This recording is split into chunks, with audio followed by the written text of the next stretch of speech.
You want to know the truth? I don't know enough about the dot-com bubble. Is it a boom without end? And I should, being a tech company CEO. And I'm 32 years old now. I was 12 years old at the turn of the millennium. I should know about this stuff. But back then, all I cared about was my N64. What I know about the dot-com bubble was that it was this massive overhype in the stock market in the 2000s, which led to a massive market crash around that year. And I can remember some keywords like Amazon and eBay, they were all part of that. There's no guarantee that Amazon.com can be a successful company. What we're trying to do is very complicated. If it wasn't the year 2000, it must have been related to Y2K, right? You will have to look out for you, your neighbors, and your community. Even the government's best efforts may not be enough. But I don't know. So we're doing this video for my own research and because you guys asked for it.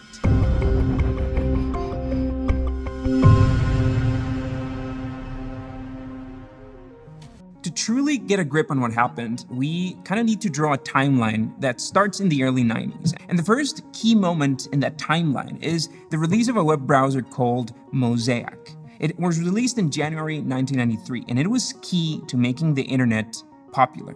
Mind you, the internet existed before then. The internet as a network of interconnected computers, it existed. And other browsers like World Wide Web or Viola, www, they existed before then, but it was Mosaic that helped bring wide access to the web. It was developed by the National Center for Supercomputer Applications, and the credit on that goes for two developers, Eric Bina and Marc Andreessen. Yes, that Marc Andreessen. They both later went on to found Netscape and released the Netscape Navigator in December 94. Marc Andreessen is, of course, one of the co-founders of Andreessen Horowitz, one of the most important venture capital firms today, a firm that has invested in Skype and Twitter and Facebook and Groupon, Zynga, BuzzFeed, Medium, Figma. But I'm getting sidetracked. The thing is that Mosaic was the first popular internet browser in the world. We could call it the beginning of a widely accessible internet. And other browsers came along later and stole most of its market share. And there were literally browser wars in the 90s. Marc Andreessen has brought rhyme, reason, and maybe soon the masses to the mystifying world of the internet, which seamlessly links computers all over the world. Let's fill this timeline with internet speeds. In 1993, the fastest internet you could get was 56 kilobytes per second. That was with a modem over the phone. Now, for you younglings watching, this sound was the sound of the future. That's the sound of your computer connecting to the internet, accessing the web through your phone. That's until somebody at your household kind of picked up the handset and ruined it all. But take a look at this. Even at the turn of the millennium, the fastest internet that you could get was 256K. If you look at this curious thing, when Amazon.com released, average internet for US households was 56 kilobytes per second. And let's add computer access to that timeline. Households in the US with a personal computer went from 8% in 1984 to 36% in 97 to 51% in the year 2000. But even in this early internet, entrepreneurs saw a field of opportunity. Let's add, for example, the number of websites. From 91 to 95, the number of uploaded websites went from 1 to 23,000 plus, and there were no signs of slowing down. From 95 to 96, it jumped 1,000% to 257,000 websites uploaded. These factors, along with a few others, like the launch of Yahoo, led people to start seeing the internet as this gold mine. To me, it's crazy to think that I was alive for this fundamental transformation in our lifetimes, but I was just worried about other things. The point was that in these 5 years or so, the internet stopped being a world exclusive for geeks in dark, stuffy basements. There was a lot of hype surrounding internet companies. Here's another fundamental episode in this story. In August 95, Netscape went public, and the world was completely blown away.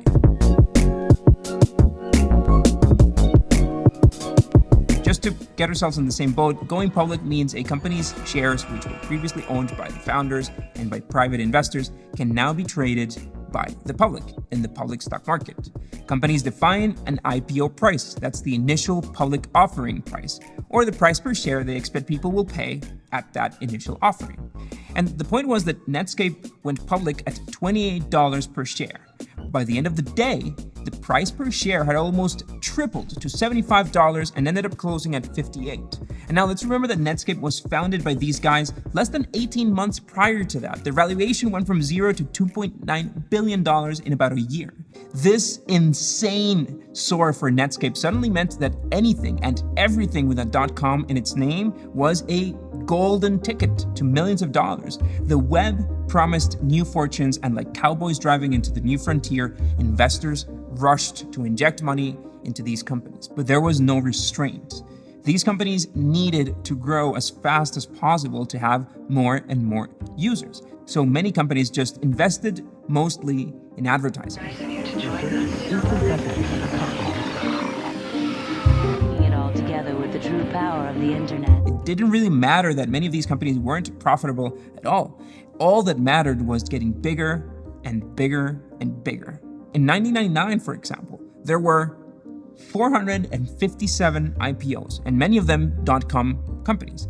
And those IPOs were very successful that year. Just to give you a reference, in 96, IPOs yielded an average of 17% in their first day returns.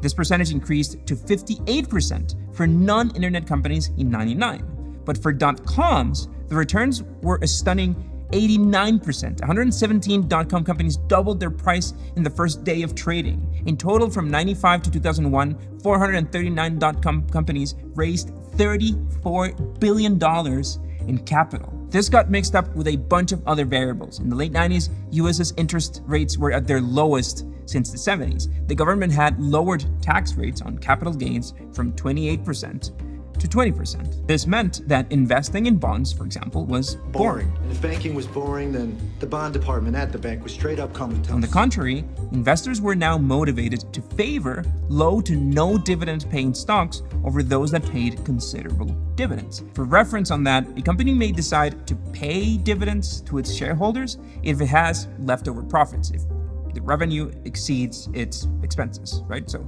dividends are distributed equally and usually range from a few cents to a few dollars per share. A couple of key headline numbers. Revenue, 89 billion, just under. For investors, however, it was just better tax-wise to invest in stocks that gained a lot of value on paper on the stock market and that didn't necessarily pay dividends. And these .com startups were spending like crazy. Profitability was not on the horizon, and it didn't matter. They just didn't want to turn a profit. They just wanted world domination. And if that sounds strangely familiar, is because it is. The last time you put out a note on Tesla, I think all they are this one stock. This is a manifestation of a bubble. But let's get back to the 90s. In the mix of all this, the crazy spending, one person thought differently, and that's Alan Greenspan, who was the chairman of the Federal Reserve back then. He warned that this spending was just too exuberant. But this warning itself is a topic of debate. In retrospect, some experts have said that, yes, Greenspan did warn of this erratic behavior, but did little to correct it. Still, Greenspan's warning reached deaf ears. If you go back then, what you'd see would be an illusion, high hopes, and lots of partying. They don't say let's party like it's 1999 for no reason. And a lot of it was fueled by an endless loop of hype. Hearsay spread like a virus, motivating more and more investors to get into the mix, amateurs and professionals alike. Think of it as a toxic positivity that would vastly damage the economy. And once again, this sounds too familiar. It wasn't all speculation, though. Companies like Amazon and eBay were born in the 90s, and they not only showed promise, but were successful business models.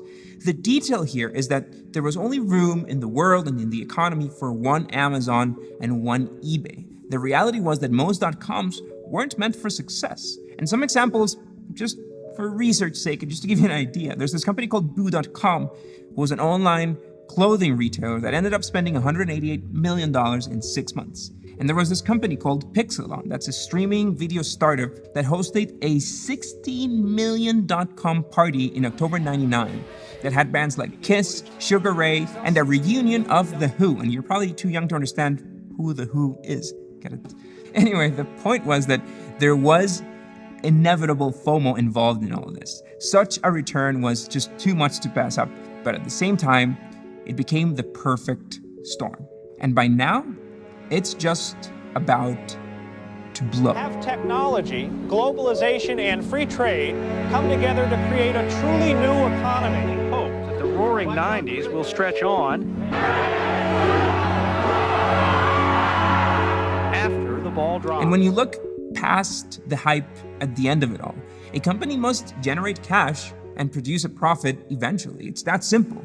But when you're high, it's just hard to see that reality.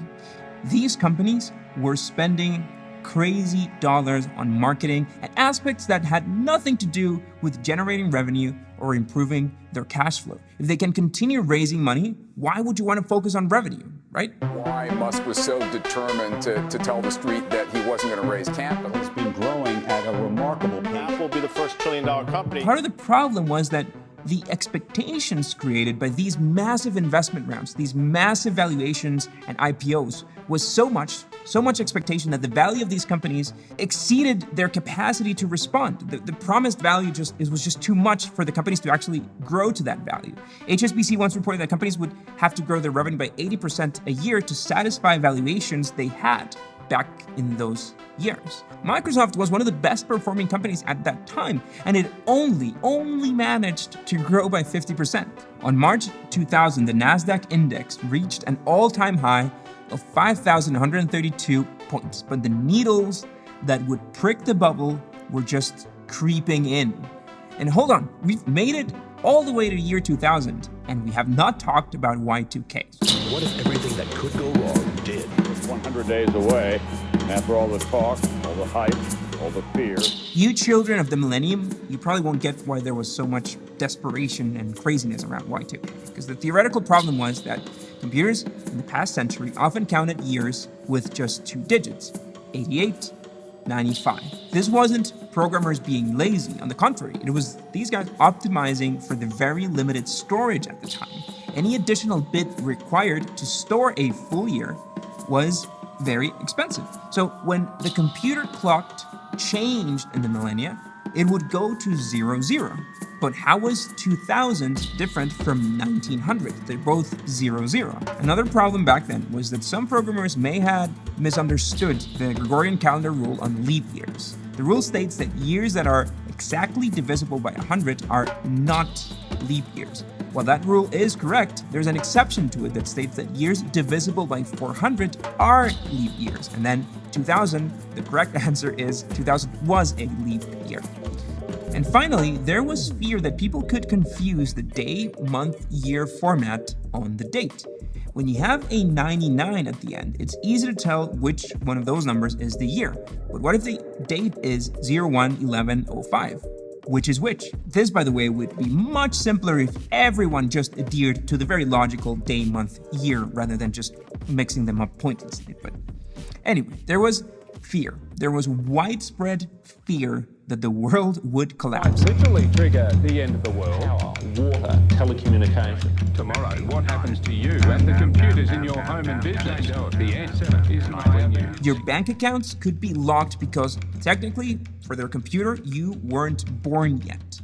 The US Secretary of Defense said that the Y2K problem is the electronic equivalent of El Nino, and there would be nasty surprises around the globe. Companies like AT&T revealed that 60% of the time and money needed for its total compliance efforts was going to be devoted to testing the source code changes made to address this Y2K issue. And I kid you not, I remember having conversations with my friends in school on whether the world was going to end on that December vacation.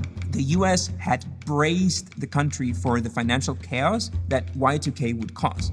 In February 2000, when it was clear that we had survived, Alan Greenspan announced the need for a dramatic rise in interest rates. As soon as he mentioned that increment in interest, speculation grew rampant, as it was really unclear how the higher borrowing costs and the increased rates would affect these inflated dot-com stocks. It lost a quarter of its value in just 1 week. These things are going down. Some have lost up to half their value already. And then came another big hit. Just 3 days after the NASDAQ had hit an all-time high, Japan announced that it had entered into a recession. From October to December of '99, the Asian country had seen the third largest quarterly decline since World War II. And Japan is important here because they were a crucial player in the tech market. So this news spread like wildfire, starting a worldwide sell-off of already very vulnerable stocks. In no time, the Nasdaq had fallen 39% in the year 2000. It's described as nothing short of breathtaking, a points drop never before seen on the US market. This drop just showed the fragility of internet stocks, as the market suffered significant losses while other markets and other industries rose. By March 13th of 2000, the Nasdaq had seen its fourth biggest point loss in history. And we were just getting started with that crash. On March 20th, like a swift sword slaying any remaining hope, the Federal Reserve raised interest rates. But add another punch to the market. Microsoft was facing an antitrust lawsuit by the US government, just like the one Facebook is facing right now. Go watch that video. At the time, Microsoft was said to have created a monopoly using the legal and technical restrictions it put on the abilities of PC manufacturers and users to uninstall their browser Internet Explorer and to use other programs such as Netscape and Java. In a sense, this is the end of an era. A failed early settlement of the case hit Microsoft with 15% in losses and an 8% drop in the Nasdaq. And it was then and only then that investors, analysts, and experts all raised flags. To them, it was finally time to look at the numbers. But it was just too late. There simply was no more money. All the hype was gone. All those promises of overnight millionaires disappeared when hit after hit reminded the world that a bubble might be a perfect sphere, but can also burst very easily. The stock market plummeted, triggering frantic selling. The year 2000 turned into a roller coaster. Tech companies were failing and failing fast. By November of that year, they had lost $1.75 trillion in value. In that year alone, 22,000 people had lost their jobs in the dot-com world. All those overvalued dot-com companies lost 75% of their value in a matter of months. The company announced today it's laying off 518 people. Unfortunately, 2001 was not a kind year. Several major accounting scandals like Enron only helped in worsening the crisis. By October 2002, Nasdaq had lost 78% of its peak value and returned to 1,114 points, which were 1995 levels. 5 years of hype, speculation, advertising, and dreams just disappeared in 14 months. And the consequences are still present, for better or for worse. The dot-com bubble dried up into a desert. The species that relied on outside money was dying, starved on their food. Investors became more cautious, and many promising companies just ceased to exist. It's a question now being debated in classrooms, in boardrooms, and here on Wall Street. But some survived, of course, with names that you might remember, like Microsoft and Google and Amazon and Apple. In fact, those that survived saw that in these harsh conditions, they had an advantage. Real estate was cheap, labor was plenty and even less expensive than before, and the competition suddenly became limited. And that's not to say that they weren't immune to this crisis. Their stocks did plummet. Amazon, for example, went from $107 to $7. Apple went from $5 to under $1. And some might say that they survived the crisis so they could be examples, and they are. First of all, they had a solid business model, and they had brilliant people at the helm. We're not saying others were dumb, by the way, but focusing on these companies doesn't answer questions such as what happened and who was to blame. Analyst Quinn Mills wrote on Harvard Business Review that we shouldn't blame the dot-com companies themselves. In fact, it's the total opposite. To him and to many, the real culprit of this was the capital markets. In his words, venture capitalists bear a marked responsibility for the dot-com disaster, as do investment banks and brokerage houses that hyped these dot-com shares. Just as the capital markets helped in injecting cash into this growing world, they also mishandled it, fueled by greed and desire to expand and grasp everybody in their hands. But they left their business models behind. Quinn reminds us of other culprits too. The powerful and sometimes dangerous alliance between Wall Street and the Federal Reserve created a lot of money, too much money it might seem. part of it was to prepare for an apocalyptic phenomenon that never really occurred. But the consequences of this crisis were so vast that many wondered if the world would ever recover from this bubble. It sounds irrational now because we've seen that the tech world has indeed regained all of its strength. And that, of course, brings us to today. Who here had a parachute for 2020? Even with a health crisis, 2020 was the busiest year for IPOs in a very long time. The last time it was this alive, it was 2001. Tulips.com's real estate, we've been there before. So what do you think? Is it just a matter of when until we see another bubble burst? Are you still watching? That's a 22-minute long video. Thanks a lot for sticking around. Hope you enjoyed it. We had to do a lot of research to understand the dot-com bubble story. But we are doing a Clubhouse session just after the video premiere, so that's 5 p.m. Pacific time, and we're bringing in 2 investors who are very much active and at least entrepreneurs when the dot-com bubble happened. So it should be a fun discussion. I'm going to hang around. We're going to have a Q&A. If you enjoyed the video, please drop us a comment.